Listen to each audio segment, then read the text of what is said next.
Hello hi friends मोस्टमानिका आपन welcome करछि ना यूट्यूब चैनल में अनुआड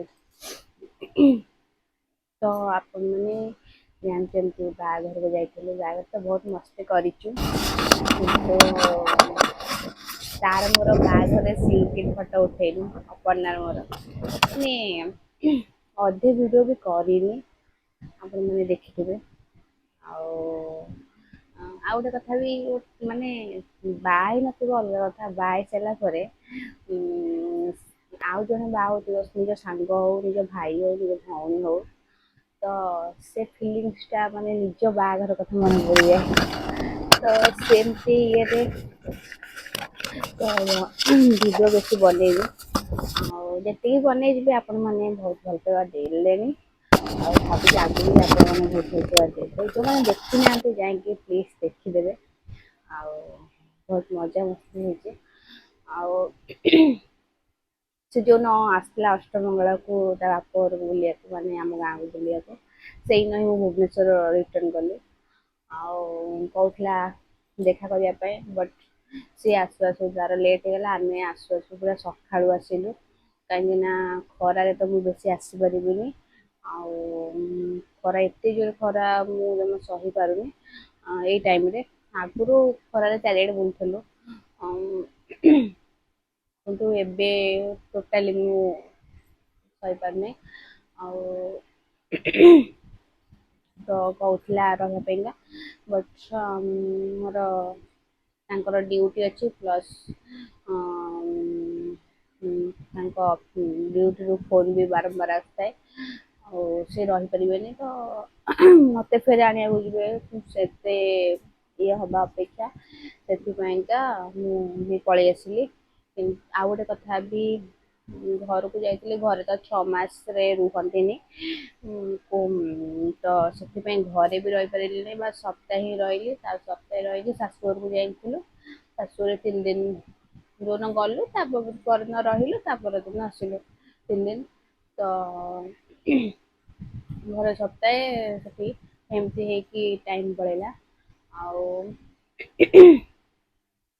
କିନ୍ତୁ ସତ କଥା ହେଲା ଘରେ ଥିଲାବେଳେ ମାନେ ଦେହ ଖରାପ ମାନେ ମତେ ଲାଗେନି ସମସ୍ତଙ୍କ ସାଙ୍ଗରେ ବିଶେଷ କରି ମୋ ମା ସାଙ୍ଗରେ କଥାବାର୍ତ୍ତା ହେଇଗଲେ ଲାଗେନି ଆଉ ବାପଘରେ ତ ରହିହବନି ଯାହା ବି ହେଲେ ବାହାଘର ହେଇଛି ସ୍ୱାମୀଙ୍କ ପାଖରେ ଆରେ ବି ମେଡିକାଲ ବି ଆମେ ଏଇଠି ଦେଖଉଛୁ ଭୁବନେଶ୍ୱରରେ ତ ଯାହା ବି ହେଲେ ଆସିବାର ଅଛି ତ ତାଙ୍କର ଛୁଟି ବହୁତ ଛୁଟି ହେଇଗଲା ଆଉ ସେଥିପାଇଁକା ତାଙ୍କର ଏବେ ଛୁଟି ବି ଦଉନାହାନ୍ତି ଆଉ ମେଡିକାଲ ଯିବାର ବି ଅଛି ଆଉ ଗୋଟେ ଅଲଟ୍ରାସାଉଣ୍ଡ ହବାର ଅଛି ଆଉ ସେକେଣ୍ଡ ଅଲଟ୍ରାସାଉଣ୍ଡ ରିପୋର୍ଟ ତ ମୁଁ ଦେଖେଇନି ଆପଣଙ୍କୁ ଆଉ ବହୁତ ମାନେ ଅଲଟ୍ରାସାଉଣ୍ଡ ମାନେ ସେ ଯୋଉ ସେକେଣ୍ଡ ଅଲଟ୍ରାସାଉଣ୍ଡ ଫାଷ୍ଟ ଅଲଟ୍ରାସାଉଣ୍ଡ କିଛି ଏତେ ବି ନଥିଲା ତ ସେକେଣ୍ଡ ଅଲଟ୍ରାସାଉଣ୍ଡରେ ବହୁତ ମାନେ କଷ୍ଟ ହେଇଥିଲା ଫାଷ୍ଟ ଯେତେବେଳେ ମୁଁ ଗଲି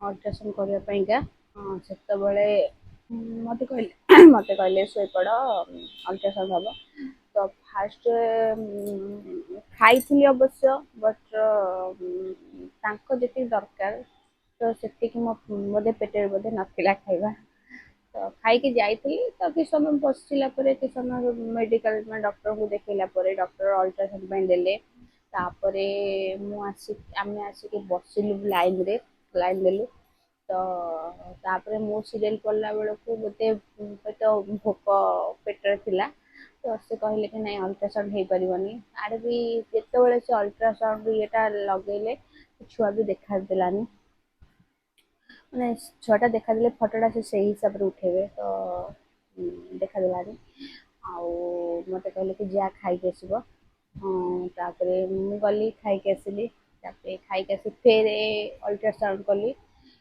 ବଟ୍ ପୁଣି ବି ଦେଖାଦେଲାନି ତ ମାନେ ବହୁତ ଟାଇମ ଲାଗିଛି ମାନେ ବହୁତ ସେଇ ଅଲଟ୍ରାସାଉଣ୍ଡ ଟା ବହୁତ କଷ୍ଟ ହେଇଛି ଆଉ ମାନେ ଏତେ ଜୋରେ ମାନେ ଅଲଟ୍ରାସାଉଣ୍ଡ ମାନେ ସେ କରିଥାନ୍ତି ମାନେ ଛୁଆ ବି ଧରା ପଡୁନଥାଏ ତାପରେ ମତେ କହିଲେ କି ଯାଅ ୱାସରୁମ୍ରୁ ଆସିବ।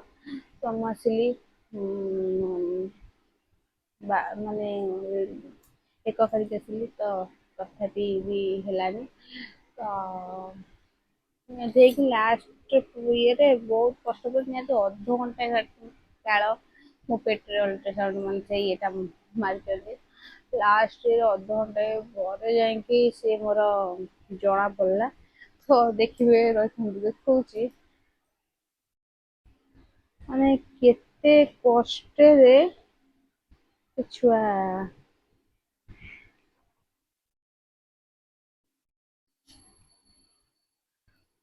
ଦେଖାଦେଲା।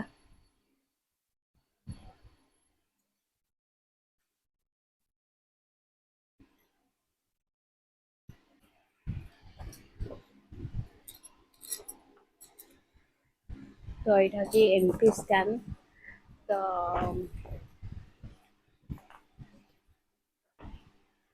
ଦେଖିପାରୁଥିବେ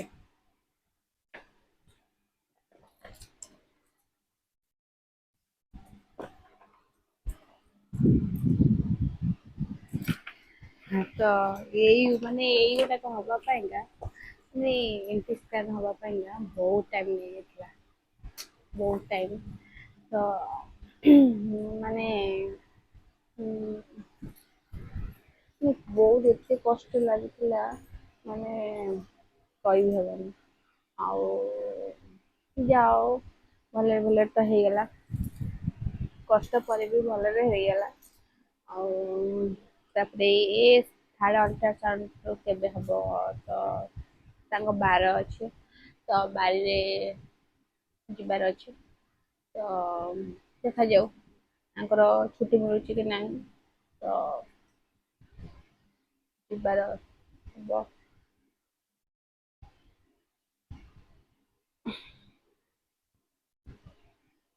ତ ଏମିତି ତ ସତ କଥା ହେଲା ବାପ ଘରକୁ ଯାଇଥିଲି ବଟ୍ ମାନେ କିନ୍ତୁ ସେଠି କିଛି ବି ମତେ ଦେହ ଟୋଟାଲି ଖରାପ ଲାଗିଲାନି। କିନ୍ତୁ ଏଠି ରହିଲା କୁ ଦେହ ଖରାପ ଲାଗୁଛି। ହଁ। ଆ କିଛି ବି ଏଠି କାମ ଧନ୍ଦା ନାହିଁ ଖାଲି ରୋଷେଇ କର ନିଜେ ଖା। ବାସ୍ ସରିଲା। ଆଉ ତ ଏମତି ଆଉ ବହୁ ଜଣ କୋଶ୍ଚିନ୍ ପଚାରୁଛନ୍ତି କୋଶ୍ଚିନ୍ ଆନ୍ସର ଆଉ ଗୋଟେ ବ୍ଲଗରେ ଆଣିବି ଆଉ ବହୁତ ଜଣ କୋଶ୍ଚିନ୍ ପଚାରୁଛନ୍ତି ଆଉ ଯୋଉମାନେ କୋଶ୍ଚିନ୍ ପଚାରୁଛନ୍ତି ଯାହା ତ ସେ କୋଶ୍ଚିନ୍ ଗୁଡାକ ବି ମୁଁ ଆଗରୁ ଅଲରେଡି ପୋଷ୍ଟ କରିସାରିଛି। ଆପଣ ଯୋଉମାନେ ଦେଖି ନାହାନ୍ତି ପ୍ଲିଜ୍ ଦେଖନ୍ତୁ ବାରମ୍ବାର ସେଇ କୋଶ୍ଚିନ୍ ଆନ୍ସର ତ ମୁଁ ଦେଇପାରିବିନି। ଆଉ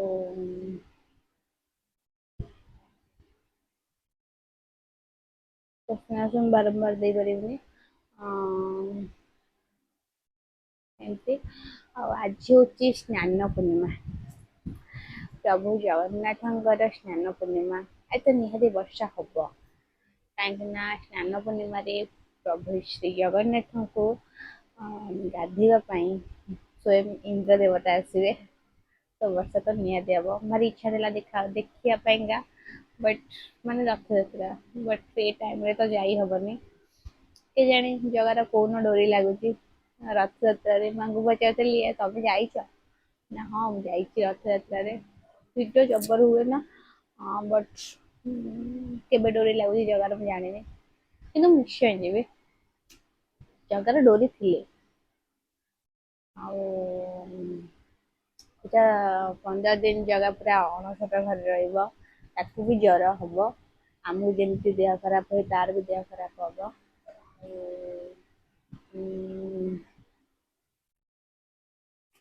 ଇଚ୍ଛା ହଉଛି ସ୍ନାନ ପୂର୍ଣ୍ଣିମା ବି ଦେଖିବାକୁ ଆମ ଗାଁରେ ଯେତେବେଳେ ଜଗନ୍ନାଥ ମନ୍ଦିର ଅଛି ଦି ଦିଟା ଅଛି। ଆମ ଘର ପାଖରେ ଯୋଉ ମନ୍ଦିର ସେଇ ମନ୍ଦିରରେ ଯେତେବେଳେ ସ୍ନାନ ପୂର୍ଣ୍ଣିମା ହୁଏ ମାନେ ପ୍ରଭୁ ଜଗନ୍ନାଥ ଗାଧୋଇବା ପାଇଁ ଆସନ୍ତି। ତ ଆମେ ଯାଉ ସବୁ ଦେଖିବା ପାଇଁକା। ବର୍ଷା ହୁଏ ସବୁ ବର୍ଷ ତ ଯାଇ ହୁଏନି ଯୋଉ ବର୍ଷ ପଳେଇଥାଉ। ରଥଯାତ୍ରା ବହୁତ ଭଲ ସେ ହୁଏ। ଆର ବର୍ଷ ତ ମୁଁ ଯାଇପାରିଲିନି କାହିଁକି ନା ବାହାଘର ଫାଷ୍ଟ ଗୋଟେ ଗୁଣ୍ଡିଚା ମାନେ ନିର୍ବନ୍ଧ ସରିଥିଲା, ନିର୍ବନ୍ଧ ପରେ ନମସ୍କାର କରନ୍ତି ନାହିଁ ଆଉ ଦର୍ଶନ କରନ୍ତି ନାହିଁ ଠାକୁରଙ୍କୁ ନା କଣ, ତ ମତେ ମନା କରାହେଇଥିଲା, ତ ଯାଇନଥିଲି। ତାପରେ ବାହାଘରର 3 ଦିନ ପରେ ନା 2 ଦିନ ପରେ ପଡିଥିଲା ବାହୁଡା। ତ ମାନେ ଆମ ବାହାଘରଟା ପୁରା ମଝିରେ ହେଇଥିଲା, ଗୁଣ୍ଡିଚା ବାହୁଡା ମଝିରେ ଥିଲା। ଆଁ, ତ ତ ଆର ବର୍ଷ ମୁଁ ଟୋଟାଲ ଜଗାକୁ ଦେଖି ପାରିନଥିଲି, ଦର୍ଶନ କରିନଥିଲି। ଆଉ କରିଥିଲି ବଟ୍ ମାନେ ସେଇ ସାଇଡରେ ଆସିଥିଲି, ବଟ୍ ମୁଁ ଯାଇନଥିଲି ଆମ ମନ୍ଦିରକୁ। ଆଉ ମୁଁ ବି ବହୁତ ଦିନ ହେଲା ଆମ ଜଗନ୍ନାଥ ମନ୍ଦିର ବୋଧେ ଯାଇନି। ଯାଇଥିଲି ଲାଷ୍ଟ କେବେ ଯାଇଥିଲି ମନେ ନାହିଁ, ବୋଧେ ବଡ ଓଷାରେ ମାନେ କାର୍ତ୍ତିକ ମାସରେ ଯାଇଥିଲି ପ୍ରାୟ, ଆଉ ଯାଇନି ବୋଧେ। ସେଇପଟେ ସବୁବେଳେ ଯାଉଛି, ଯିବା ଆସିବା କରୁଛି, ବଟ୍ ତା କତିକି ଯିବାକୁ ଡୋରି ମିଳୁନି। ସବୁବେଳେ ଯାଇକି ମୁଁ ସେଠି ବସେ, ତ ମନ ଦୁଃଖ ହେଇଥାଏ ମୁଁ ପଳାଏ ସେଠିକି। ଆଉ ସବୁ ସୋମବାର ତ ମୁଁ ଯାଏ, ଏବେ ଯାଇ ହଉନି। ବଟ୍ ବେବି ଆସିଲା ପରେ, କିଛି ମାସ ପରେ ଯଦି ବେବି ଯାଇପାରିବ ବାହାରକୁ, ତାପରେ ମୁଁ ନିହାତି ସବୁ ସୋମବାର ଯିବି। କାହିଁକି ନା ମତେ ମହାଦେବ ମନ୍ଦିର ଯିବା ପାଇଁ ବହୁତ ଭଲ ଲାଗେ। ତ କିଛି ଜଣ ମନା କରୁଛନ୍ତି ମହାଦେବ ମନ୍ଦିର ବେବି ଥିବା ଟାଇମରେ ମହାଦେବ ମନ୍ଦିର ଯାଆନ୍ତି ନାହିଁ। କିଛି ଜଣ କହୁଛନ୍ତି ମହାଦେବ ମନ୍ଦିର ଯାଆନ୍ତି, କାହିଁକି ନା ସେଇ ମହାଦେବଙ୍କୁ ହିଁ ମାନସିକ କରି ବେବି ହବା ପାଇଁକା କିଛି ଜଣ ମାନସିକ କରନ୍ତି, ପିଲାପିଲି ଯାହାର ହେଇନଥାଏ ସେମାନେ ମାନସିକ କରନ୍ତି ମହାଦେବଙ୍କ କତିରେ। ଆଉ କିଛି ଜଣ ମନେ କରୁଛନ୍ତି ନାଇଁ ଯାଆନ୍ତୁନି, ବଟ୍ କୋଉଟା ସତ ମୁଁ ବି ଜାଣିନି। ଯୋଉମାନେ ଯଦି ଜାଣିଛନ୍ତି ପ୍ଲିଜ କମେଣ୍ଟ ବକ୍ସରେ ନିହାତି କହିବେ, କାହିଁକିନା ମୁଁ ଯାଇପାରୁନି। ହଁ ଯାଇଛି କିନ୍ତୁ ମୁଁ ଜାଣିପାରୁନି କଣ। ତ ଏମିତି ଥିଲା। ତ ଆଜି ସ୍ନାନ ପୂର୍ଣ୍ଣିମା, ଆପଣ ମାନେ ଯୋଉମାନେ ପୁରୀରେ ଦର୍ଶନ କରିବେ ତ ଆପଣଙ୍କ ଭାଗ୍ୟ ଆଜି ପୁରା ଉଜ୍ଜଳ ହେଇଯିବ। ଆଉ ଯୋଉମାନେ ନିଜ ଗାଁରେ ସ୍ନାନ ପୂର୍ଣ୍ଣିମା ଦର୍ଶନ କରିବେ ତ ଆପଣ ମାନଙ୍କ ଇଏ, ମୁଁ ଜାଣିନି ମୋର ଯିବାର ଅଛି କି ନାହିଁ, ବଟ୍ ଠାକୁରଙ୍କ ଡୋରି। ତ ଏଇଆ ଥିଲା। ତ ମୋର ଆପଣ ମାନେ ସ୍କାନ ତ ଦେଖେଇଲେ ultrasound report, second ultrasound report. କେବେଠାରୁ ଆପଣଙ୍କୁ ଆଣିକି ଦେଖେଇବି ବୋଲି କହୁଛି, କିନ୍ତୁ ମୋର ତ ଦେହ ଖରାପ ହଉଥିଲା, ଏମିତି ହଉଥିଲା, ତ ଦେଖେଇ ପାରୁନଥିଲି। ଆପଣ ମାନେ ଜାଣୁଛନ୍ତି ରଜରେ କେମିତିଆ ମୁଁ ଦେହ ଖରାପରେ ପଡିଥିଲେ। ତ ଆଗକୁ ଆସିଛି ଆମର ଆନିଭର୍ସରୀ ସେମିତି କିଛି କରିବାର ପ୍ଲାନିଂ ନାହିଁ, ବଟ୍ ଦେଖାଯାଉ କଣ ହଉଛି। ମୋ ଦେହ ଖରାପ ହେଇଗଲେ ତ କିଛି ବି ହବନି। ଛାଡ଼ନ୍ତୁ, ଯାହା ହବାର ଥିବ ଜଗା ଯଦି ଚାହିଁବ ବଡ ଆକାରରେ ହବ, ବଡ ଆକାର ମାନେ ବାସ୍ ନର୍ମାଲ, ବଡ ଆକାର ତ ହବନି କାହିଁକି ନା ଆଗକୁ ସାଧଖିଆ ଅଛି। ତ ସିଏ କହୁଛନ୍ତି ବଟ୍ ମୁଁ ମନା କରୁଛି। ଆଉ ଦେଖିଲେ ତ ଏମିତି କିଛି ଥିଲା ଭିଡ଼ିଓ। ଯଦି ଭିଡ଼ିଓ ଭଲ ଲାଗିଛି ଲାଇକ୍ ସେୟାର ସବସ୍କ୍ରାଇବ୍ ନିହାତି କରିବେ। ଫେସବୁକ୍ ଆଉ ଇନଷ୍ଟାକୁ ନିହାତି ଫଲୋ କରିବେ ମାଉନ୍ୱାର୍ଲ୍ଡ। ତାପରେ ୟୁଟ୍ୟୁବ ଚ୍ୟାନେଲ ବି ମାଉନ୍ୱାର୍ଲ୍ଡ ସବସ୍କ୍ରାଇବ୍ କରିଦେବେ।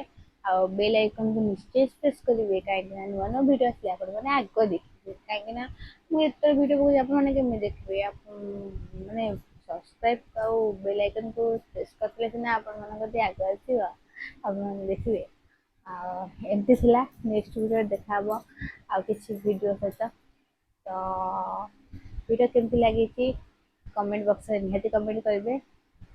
ରହିଲି, ଟାଟା, ବାଏ ବାଏ, ଜୟ ଜଗନ୍ନାଥ। লাইক কর, কমেন্ট কর, ভিডিওটা ভাইরাল কর।